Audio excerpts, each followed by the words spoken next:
bonsoir, bonjour. À l'heure que vous regardez l'émission, vous êtes dans l'émission Paroles et Musique que vous avez droit en radio tous les mercredis de 17h à 19h et sur le YouTube le mercredi. Voilà, la première heure, vous êtes sur le YouTube de Flyweb Tropical.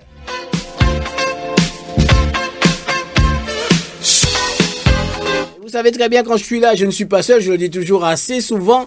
Et voilà que j'ai un invité qui vient me parler de lui, qui vient aussi de parler de ses œuvres, qui vient aussi de parler de sa passion. Aujourd'hui, je ne sais pas si on va le cuisiner avec des oignons ou des olives, mais on verra bien.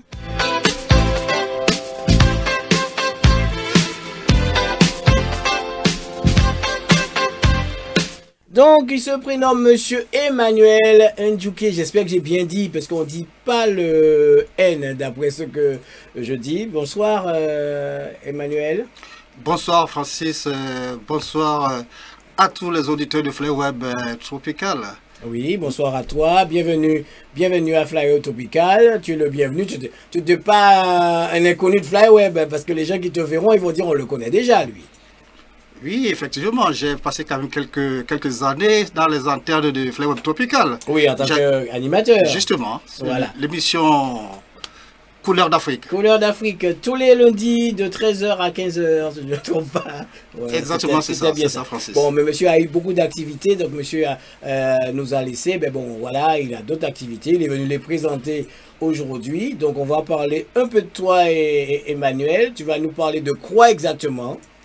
Bon, j'ai dit merci à toi, Francis, de m'offrir cette opportunité de pouvoir m'exprimer à travers vos antennes, les antennes de Flyweb Tropical. Oui.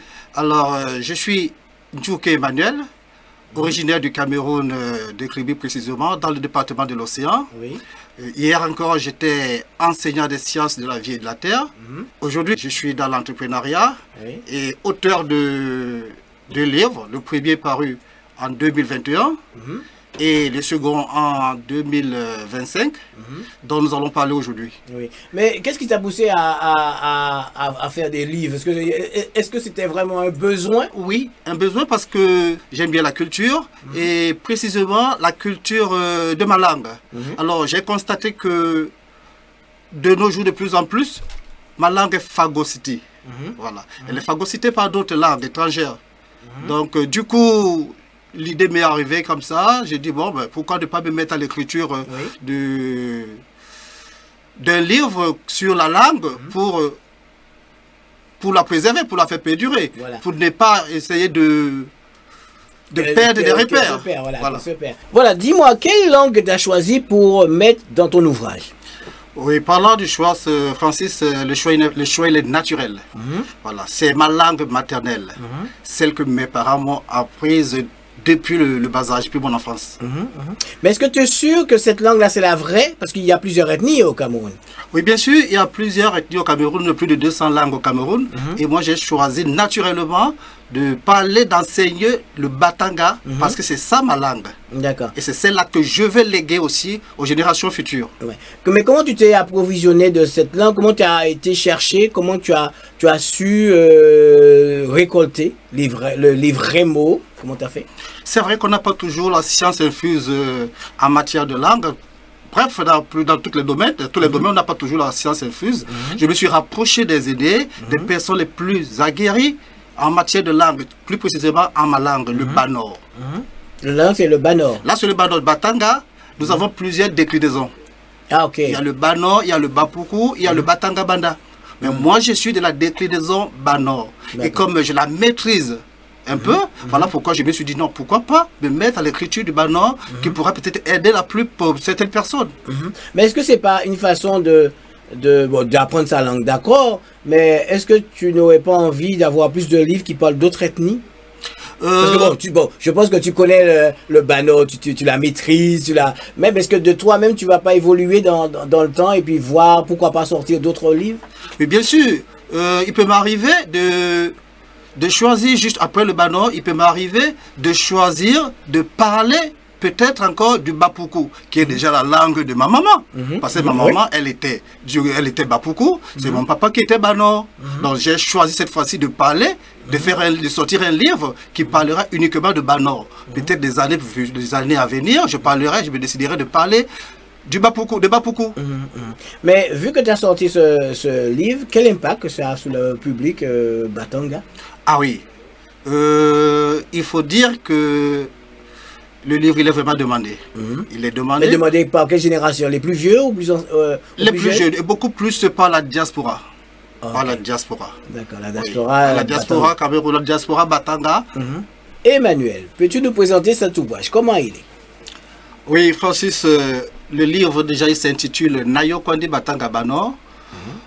C'est une édition bilingue de 259 pages et 37 chapitres. Alors, les 37 chapitres sont divisés en deux parties. La première partie qui fait l'étude proprement dite de la langue et qui reprend des thèmes comme le dénombrement, l'alphabet, la famille, le corps humain, le temps, ainsi de suite. Et la deuxième partie, elle, qui fait juste la traduction de certaines locutions françaises et des locutions batanga. Bon, c'est une partie qui sert de memento pour une prise rapide pour certaines personnes qui veulent aller plus rapidement. Et il faut dire qu'il y a des illustrations, des images en couleur dans ce livre. Emmanuel, maintenant qu'on est dans l'ère du numérique, est-ce que ce livre sera en version numérique? Présentement, le livre il est matérialisé, il est en version, il est physique. Et la version numérique, j'y pense, parce qu'on se rend compte que de plus en plus, les gens demandent cette version parce que les gens n'aiment plus lire. Les gens n'aiment plus feuilleter les ouvrages. Donc je pense d'ici quelques temps à sortir la version numérique de ce livre. Emmanuel, en écrivant ce livre, cet ouvrage, qui as-tu visé? Alors, en pensant à ce livre, j'ai ciblé tout le monde. Tout le monde, c'est-à-dire d'abord à tous ceux qui sont Batanga, qui parlent déjà cette langue, mais qui veulent s'améliorer dans la pratique de cette langue au quotidien. Vous savez, on a toujours pensé qu'on maîtrise une langue, mais il y a des choses parfois qui nous échappent. Vous voyez, la langue est liée à l'environnement très souvent, ce qui fait qu'il y a des choses qu'on n'arrive pas parfois à dire en français.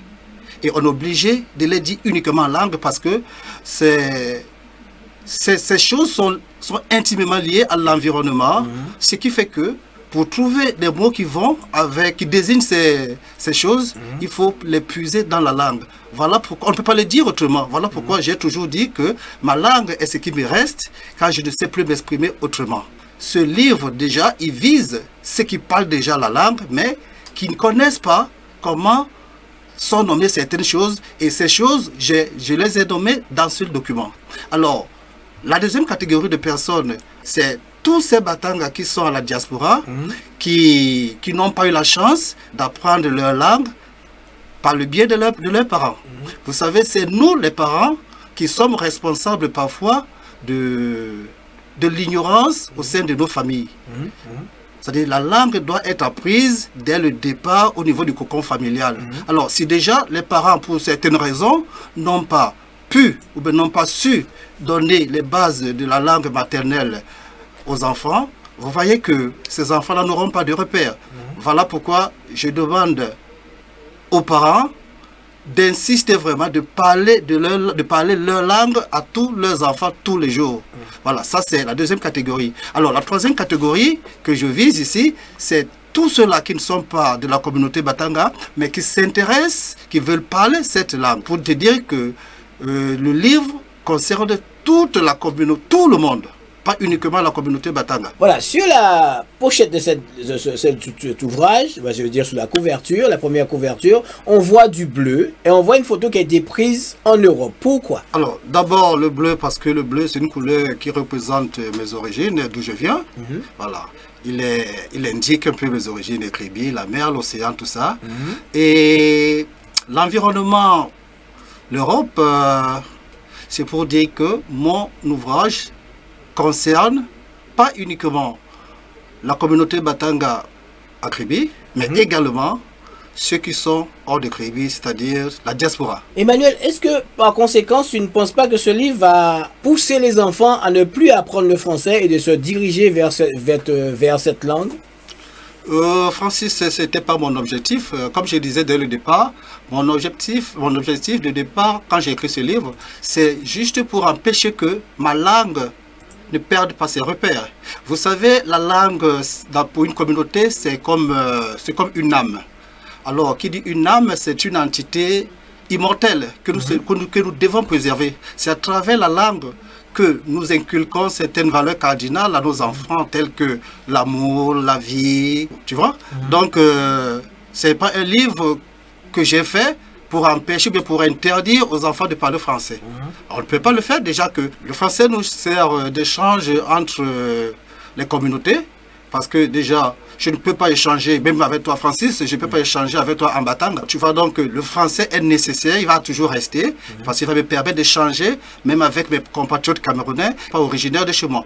Donc le français, il va toujours rester. Emmanuel, dans toute langue, que ce soit français, créole, peu importe, il y a des proverbes. Est-ce qu'on peut trouver dans ce recueil des proverbes au Batanga? Dans cette édition précisément, il n'y a pas de proverbes en français ni en Batanga. Par contre, j'ai un projet de faire un recueil uniquement sur les proverbes en Batanga qui seront traduits en français. Mais c'est un recueil qui sera long parce qu'il y a beaucoup de proverbes. Ah ben ça dépendra de la quantité de proverbes que j'obtiendrai. Dis-moi Emmanuel, tu as dupliqué combien d'exemplaires pour cet ouvrage? Pour un début, quelques centaines de livres ont été édités et nous allons voir avec la demande du marché, nous pourrons augmenter la quantité de livres. Pour le moment, on est à quelques centaines et vraiment au rythme auquel les livres sont demandés, je pense que d'ici là, je veux saisir mon éditeur et lui demander d'autres exemplaires. Dis-moi, si demain, on ne sait jamais, dans l'année prochaine, vu que le livre va prendre une grande importance, ce que je te souhaite d'ailleurs, bien sûr. Voilà, est-ce que si on te propose de le mettre dans le programme scolaire de l'année prochaine, est-ce que vraiment ça va te plaire? Déjà, il faut savoir que le livre, il est fait pour un enseignement, celui du Batanga. Alors, si jamais il est retenu pour l'enseignement du Batanga au Cameroun, pourquoi pas? Ça, c'est une bonne chose. Maintenant, Emmanuel, on va essayer de te connaître un peu mieux. Tu as dit tout à l'heure, au début d'émission, que tu étais prof au lycée. Maintenant, tu t'es mis en tant qu'entrepreneur. Pourquoi? Oui, Francis, comme je l'ai dit à ma présentation dès le départ, j'étais enseignant des sciences de la vie de la Terre. Et c'est un métier que j'ai fait pendant une vingtaine d'années et que j'ai d'ailleurs beaucoup aimé. Parce que quand je vois mes élèves aujourd'hui partout qui occupent certains postes, ça ne peut que me faire plaisir. Alors, j'ai quitté cette activité, c'est pas parce que elle ne me plaisait plus, non, mais juste parce que j'ai voulu passer à autre chose, me mettre à mon propre compte et voir des choses autrement, voir une nouvelle casquette. Une belle casquette. Mais est-ce que c'est un choix assez facile pour toi? Parce que vu que, bon, en Afrique, c'est peut-être pas une chose assez facile, mais on dit que l'avenir, c'est l'Afrique. Est-ce que ça a été facile pour toi de prendre ce cap? Oui, ça a été vraiment facile pour moi parce que déjà, j'ai mûri ce choix pendant des années, vu des petites difficultés que j'ai eues pendant cette activité. Alors j'ai dit, pendant que je suis encore jeune, pourquoi ne pas embrasser un autre domaine? On parle beaucoup à nos amis, bon, j'ai beaucoup d'amis d'Afrique, hein, peu importe le pays. Quel conseil que tu vas donner à un ami qui a 40 ans? Est-ce qu'il faut qu'il vienne en Europe se chercher? Conseil que je donnerais à un ami qui a 40 ans, qui souhaiterait venir en Europe. Francis, chacun a sa façon de voir sa vie. Voilà, chacun a sa façon de voir sa vie. Et ça dépend des objectifs de tout un chacun. Je ne peux pas donner une ligne de conduite à quelqu'un qui a 40 ans, qui peut-être a d'autres visions de son avenir, de ses projets, si c'est peut-être en Europe qu'il pense qu'il peut réussir sa vie. Franchement, je ne peux pas lui donner un conseil qui va dans ce sens que pour le décourager. Parce que déjà, je ne connais pas ce qu'il a comme projet. Et si, par la suite, il arrive que... Il peut avoir sa chance ici. Il peut avoir sa chance ici, pourquoi pas. Mais quand je suis un peu mon expérience, si c'est moi, je me dirais non. À moi-même. Je me dirais non. À 40 ans. Quel est le péché mignon d'Emmanuel? Le péché mignon d'Emmanuel... Quelle est la chose qu'Emmanuel ne peut pas résister? Je parle au niveau de repas, peu importe. La chose à laquelle je ne peux pas résister, ma famille. Ah, tu es très famille. Très famille, oui. Mes enfants. Tu te donneras corps et âme pour oui, mes enfants. Tes enfants. Non, c'est bien, c'est bien, c'est bien. Est-ce que Emmanuel peut me dire, si Emmanuel a beaucoup d'argent, quel est son premier souhait? Quel est le premier truc que tu vas acheter? Est-ce que tu vas faire une folie ou tu vas faire des œuvres? S'il m'arrive d'avoir de l'argent, Francis, c'est comme tu dis, je vais faire des œuvres. Donc, tu es quelqu'un qui donne, quoi. Humanitaire, oui. Tu n'as pas les mains fermées? Pas du tout. Pas du tout. Quand j'ai, je partage. Tu partages. Mais est-ce que tu as reçu beaucoup? J'ai reçu beaucoup. Et cette personne qui t'a aidé, elle existe toujours? Personne, malheureusement. Ouais. C'est une maman, elle n'est plus de ce monde. Ouais. Et si cette personne existait, tu allais vraiment prendre soin de cette personne? Beaucoup. Beaucoup? Beaucoup. Tu dis ça avec beaucoup d'émotion. C'est moi qui t'ai dit, c'est Francis. Voilà. Tu dis ça avec beaucoup d'émotion. D'accord, Emmanuel, c'est vrai qu'on a passé un moment ensemble. J'ai posé des questions un peu pertinentes, c'est vrai, c'est mon rôle, hein. Voilà, c'est mon rôle. Avec plaisir. De se poser des questions. Voilà, tu as bien répondu. On a fait une très belle émission avec toi. Je ne sais pas si tu as d'autres choses à dire. On peut continuer à parler de toi si tu veux ou autre chose. Qu'est-ce que tu as... Hors antenne? Ouais, hors antenne, d'accord. Ok, pas de souci. Hors antenne. Mais si tu veux dire quelque chose aux auditeurs, donc le livre, pour le moment, on le trouve où? Pour le moment, ce livre, comme je disais tantôt, il est édité au Cameroun, précisément à Yaoundé, et on le trouve au Cameroun.